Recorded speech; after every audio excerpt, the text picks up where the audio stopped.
Hello, I'm Julie. Hello, I'm Rosie, and I'm going to start our slides. We're going to be talking about our academic reading ovals.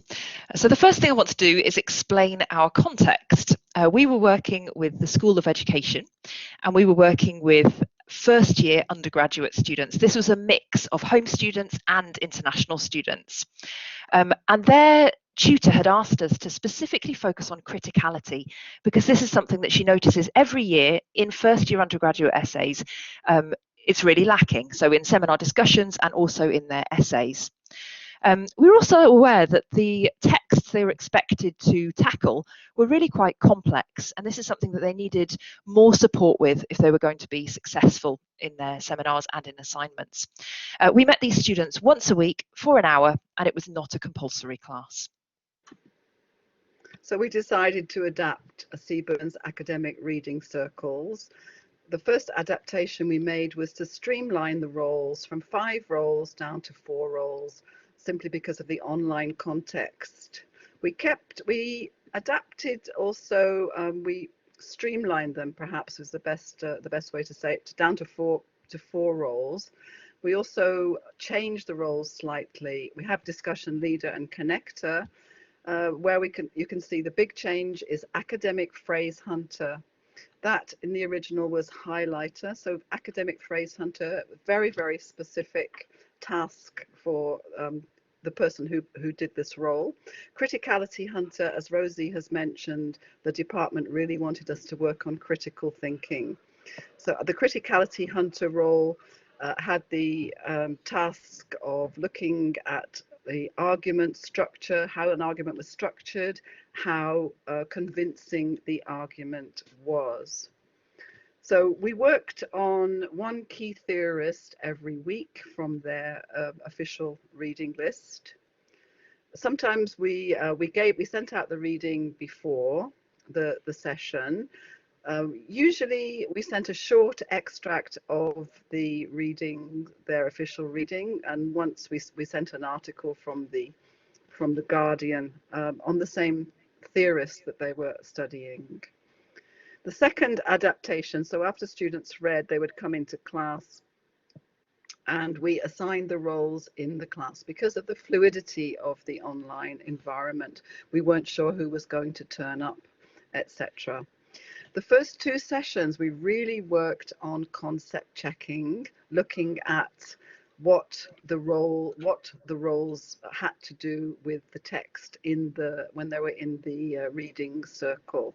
We wanted to avoid, Seburn says it beautifully, the idle fidgeting and unfocused floundering that can happen when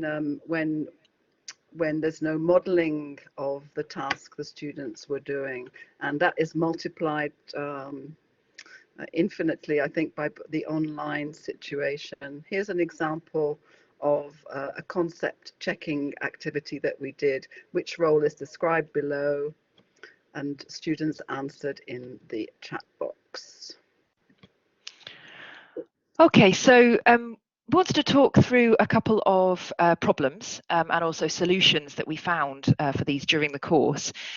So the first problem I want to talk about is breakout rooms.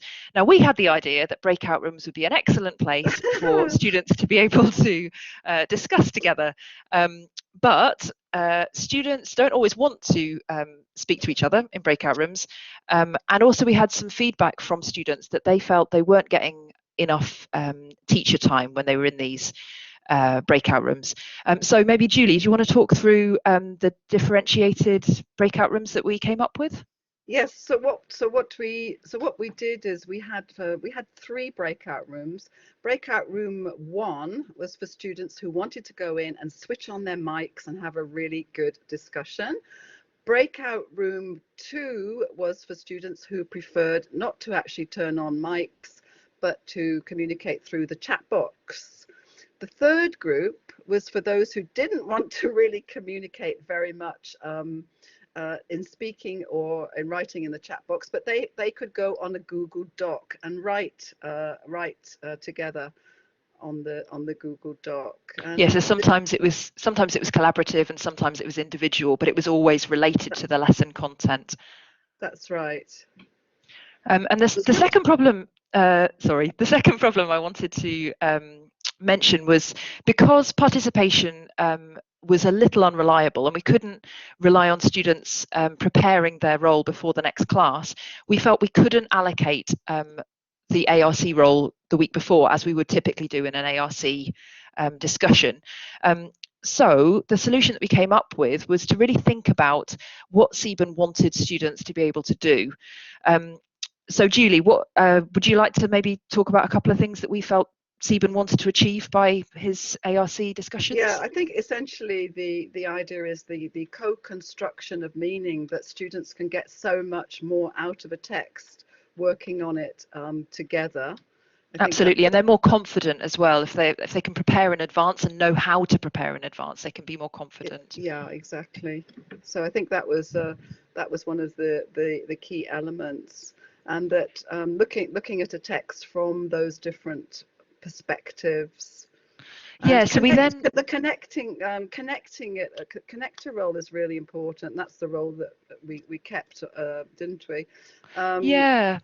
So important to connect it with their own individual situation. And this is where the idea of the critical reading hats really came in, because rather than giving them one role to prepare, it actually evolved into this idea where students were visualizing putting on a hat, taking off a hat. So we wanted them to put on the criticality hunter hat. We wanted them to have a short discussion, take that off, put on the connector hat to make connections with other texts.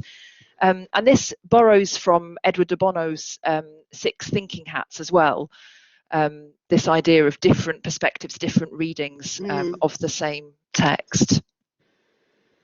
Okay, so we've got a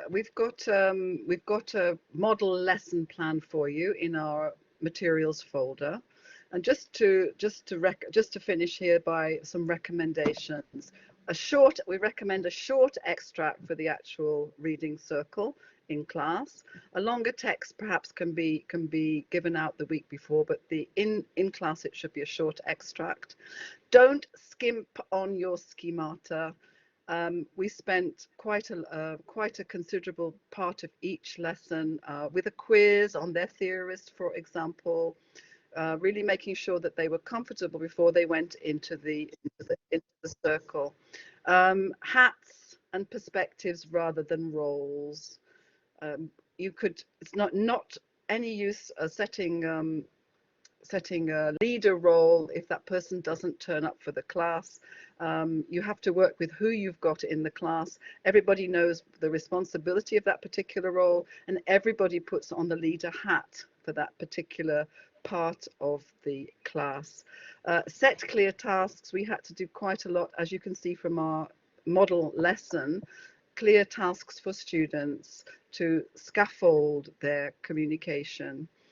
Allow them to communicate how they want to. If they don't want to speak and switch on mics, allow for other options. Above all, reflect after each lesson. In a recent communication with Seburn, he commented that we're all in the same boat with adapting ARCs for online use, and we're all at similar stages of experimentation. So let's keep the dialogue open. Thank you. Thank you very much. There are our references. And yes, as Julie says, we'd love to hear from you. We'd love to hear your thoughts about how you could adapt the ARC for your context. We found that it's working well, but it still definitely is a work in progress. Okay, thank you very much.